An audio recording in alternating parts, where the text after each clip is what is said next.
Bonjour à tous. Merci d'être présent, du coup pour ce premier meet-up sur la CFD.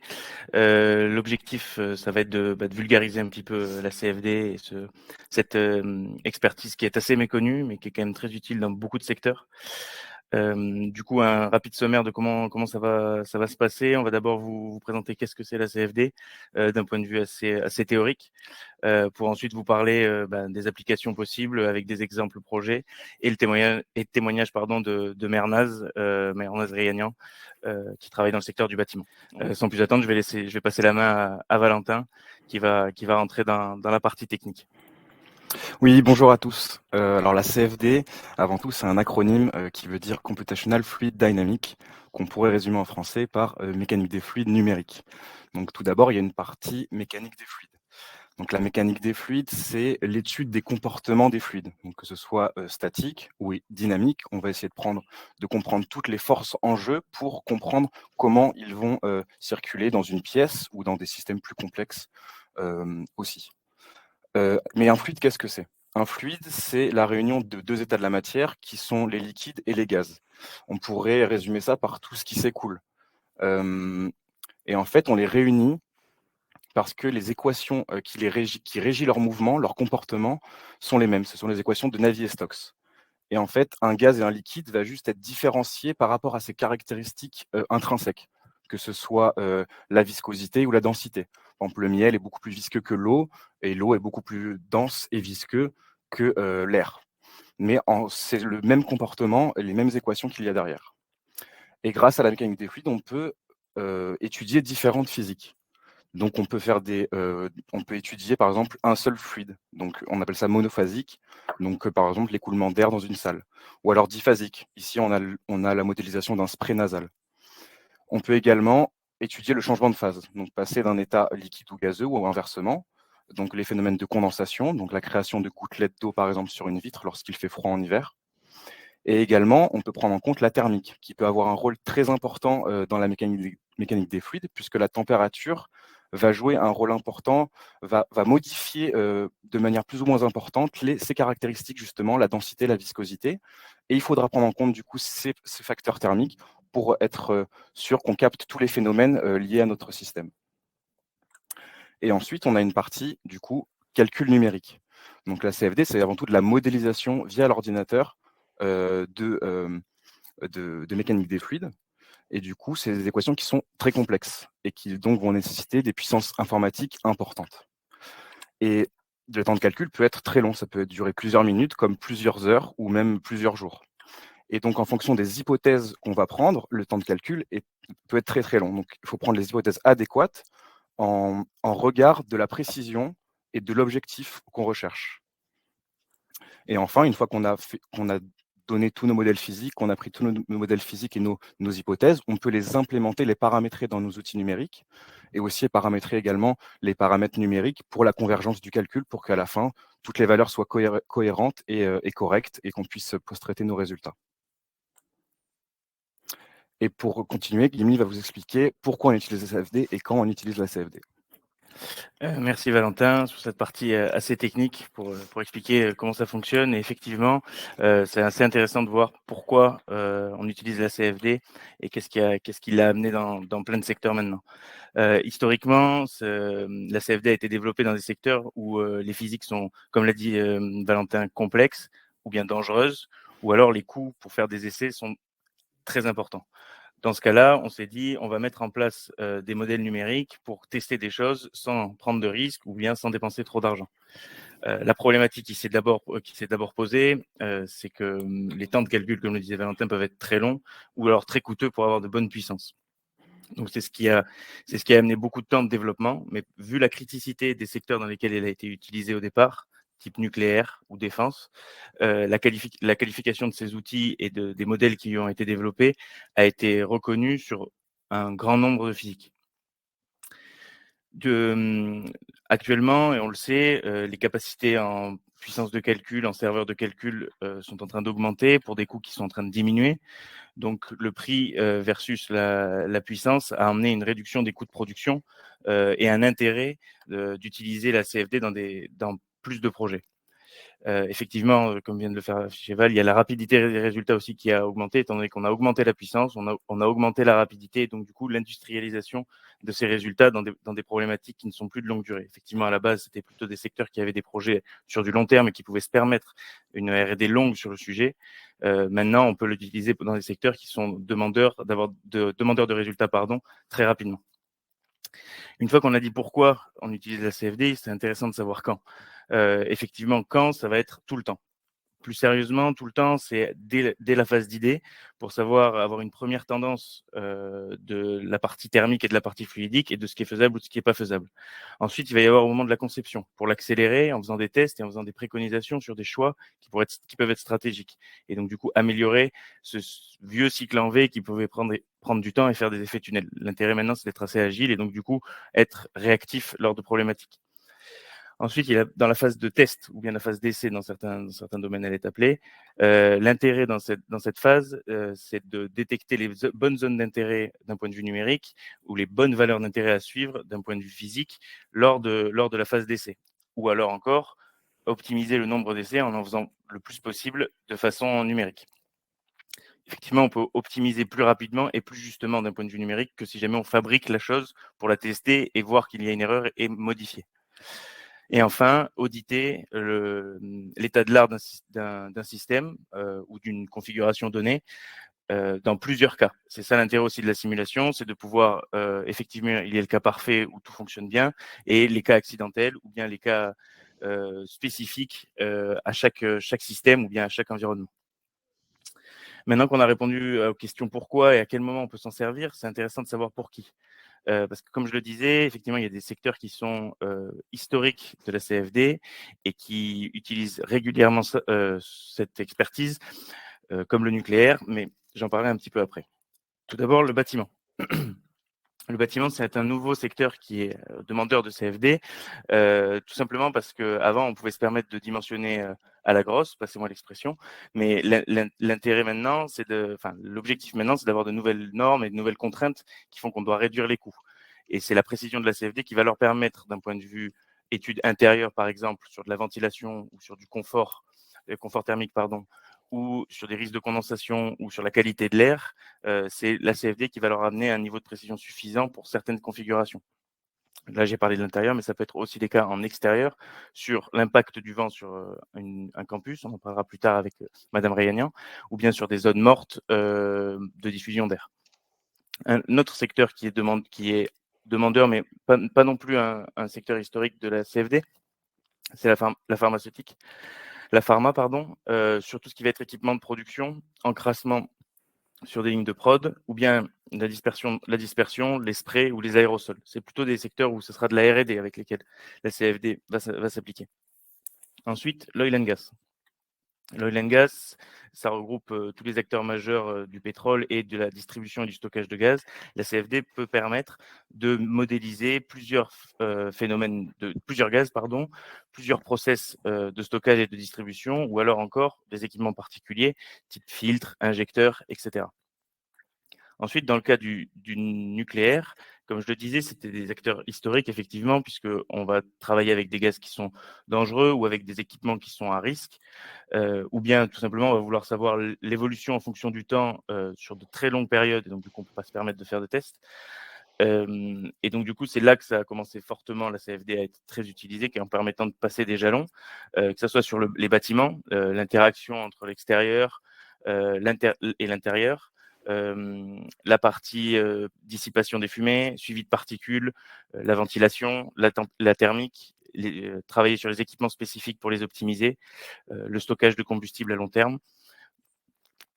Voici pour le nucléaire. Ensuite, pour la partie transport, qui est également un secteur historique. Quand je parle de transport là-dedans, j'englobe l'aéronautique, le ferroviaire, l'automobile et le naval, qui a été des très grands précurseurs et très grande force pour la CFD dans tout ce qui était aérodynamisme et thermique.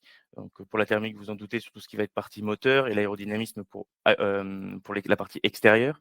Et enfin, le confort habitacle. Par confort habitacle, c'est oui le confort des usagers, mais c'est aussi la partie désembuage, dégivrage de la zone où il va y avoir l'intérieur du véhicule. Donc maintenant qu'on voit un petit peu plus clair sur Pourquoi? Quand est-ce qu'on peut l'utiliser et pour qui? Valentin va vous expliquer un petit peu plus en pratique, à quoi consiste une tâche du BE et derrière, quelles applications sont utilisées pour la CFD. Oui, merci Gimli. Je vais vous expliquer en fait le quotidien d'un ingénieur CFD, qu'est-ce qu'il fait tous les jours à son bureau d'études.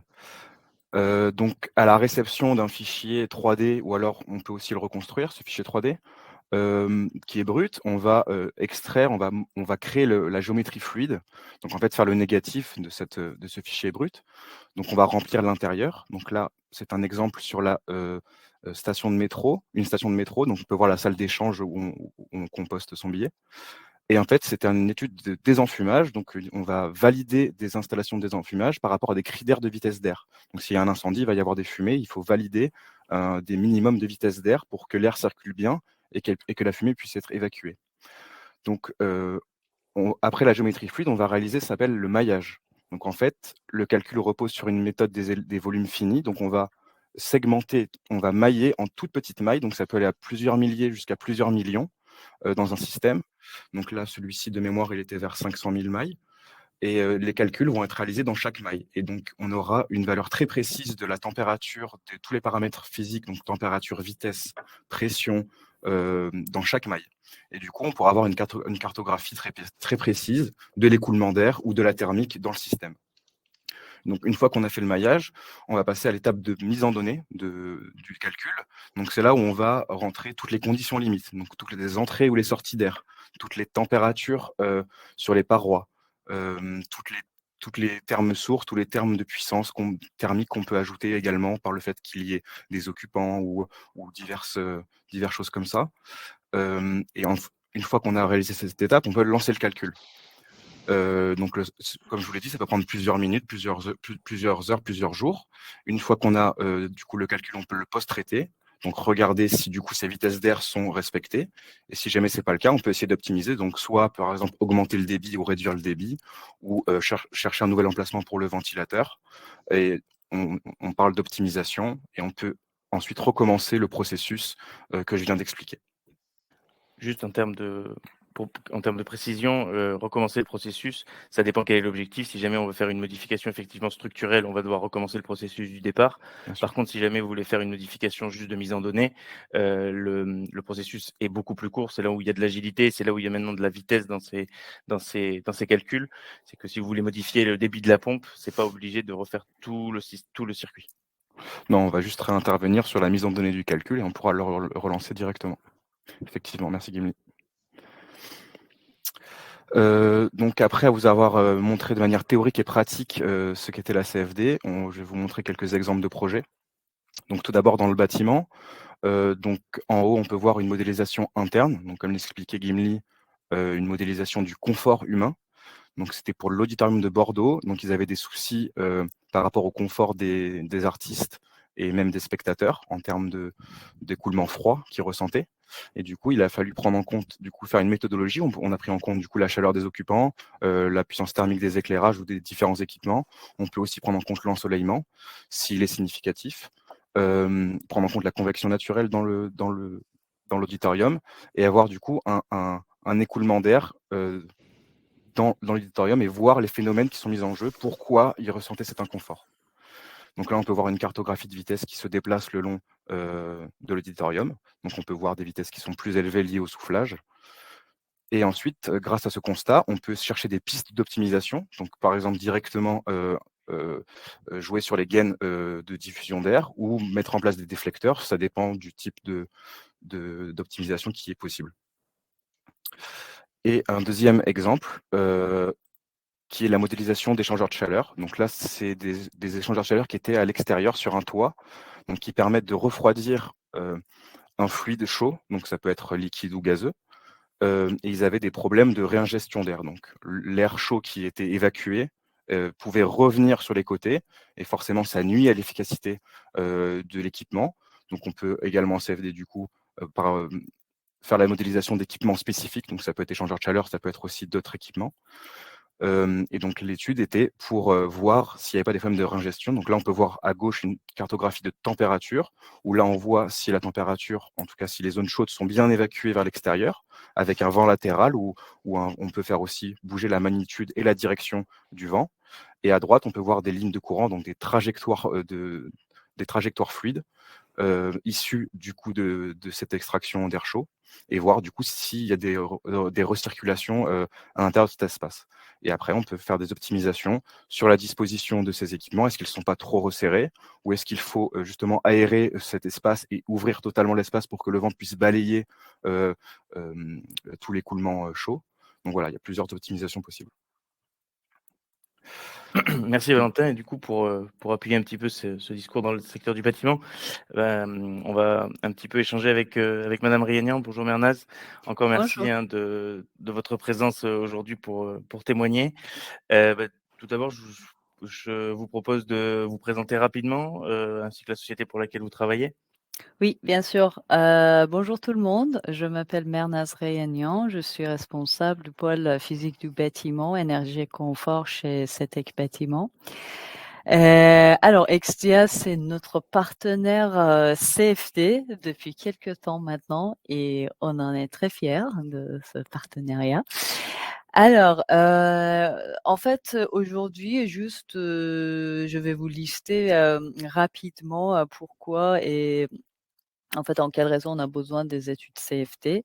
Il y a plusieurs raisons, plusieurs études, mais en gros, en premier, ce qui est très important en amont des projets et pour accompagner les architectes plutôt.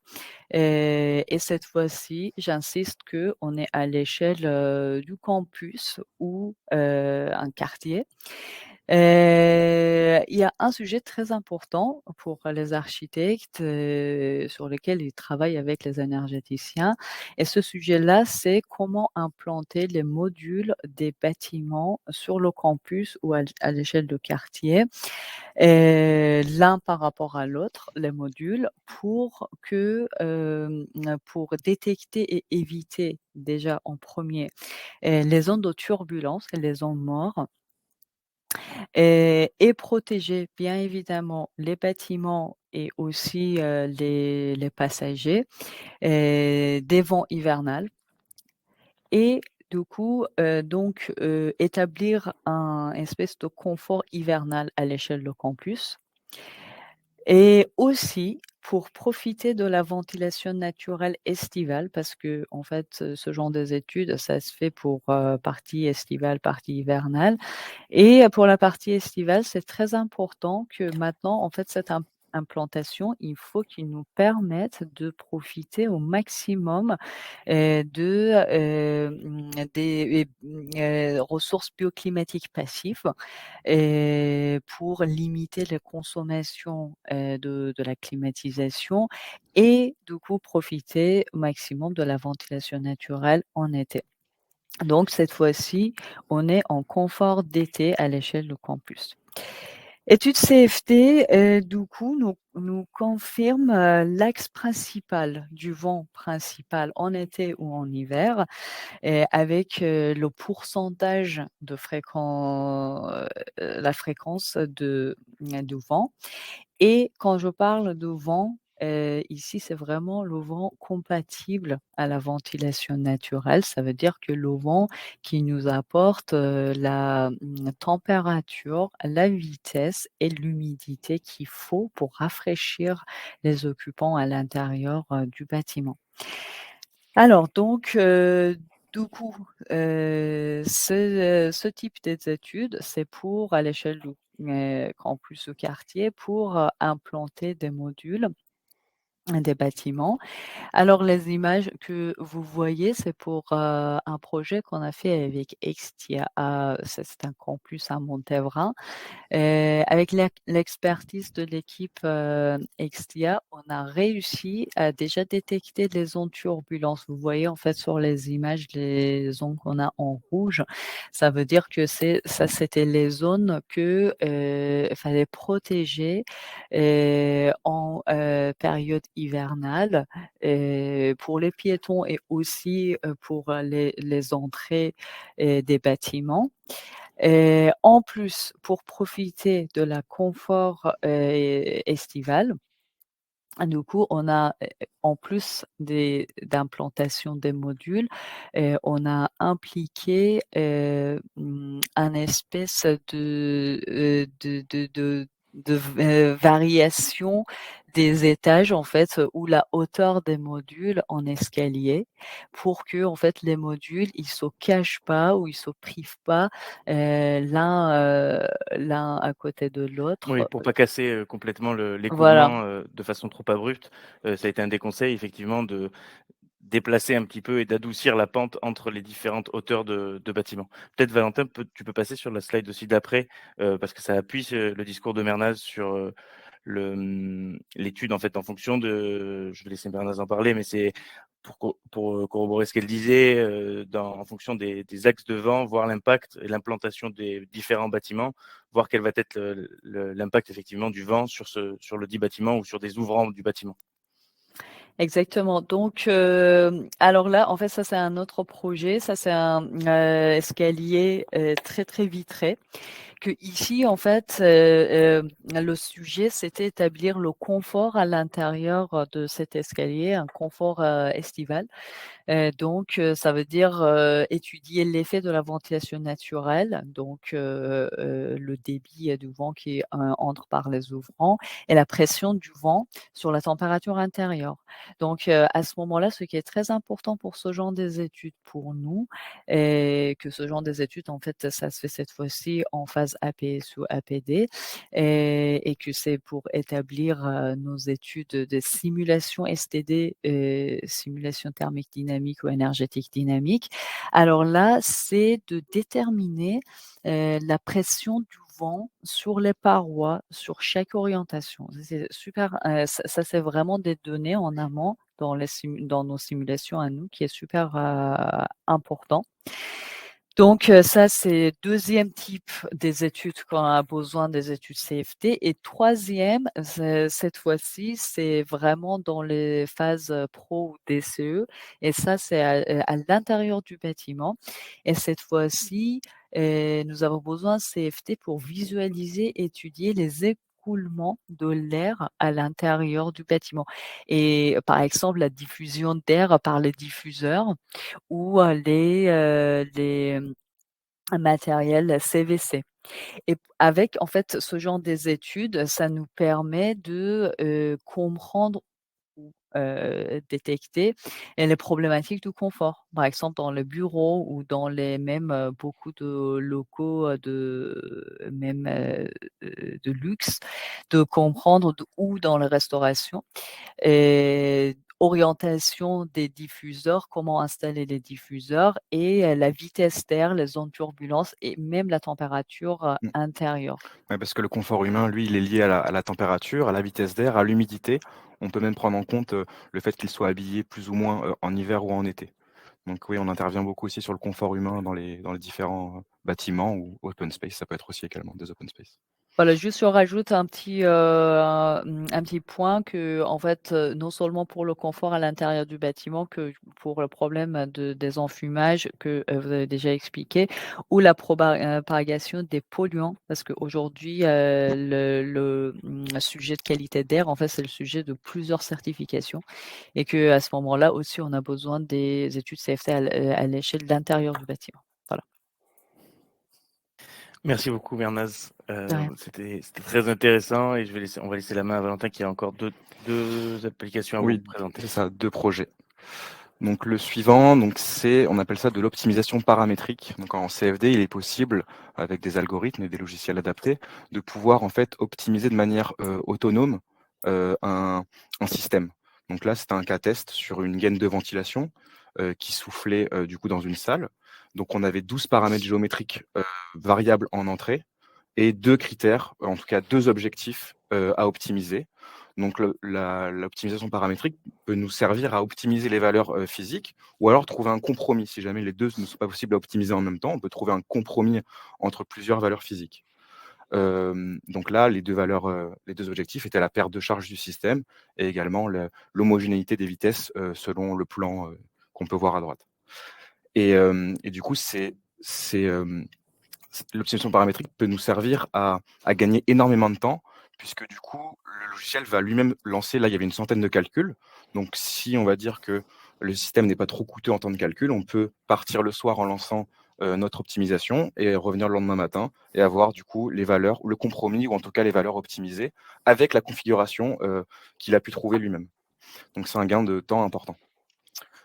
Et du coup, on peut s'en servir, par exemple, dans des lignes de process agroalimentaires, pour différentes, pour des réseaux de pipe, par exemple, ou alors ici, comme de l'HVAC dans la ventilation, HVAC CVC, ou le stockage de distribution de gaz liquide dans le secteur de l'hydrogène, par exemple.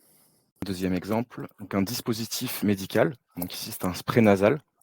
C'est une modélisation qui est un peu plus lourde que les précédentes, puisque c'est une modélisation qui est diphasique. Donc elle met 2 phases, il y a 2 phases dans la modélisation. Donc, je vais vous mettre la vidéo.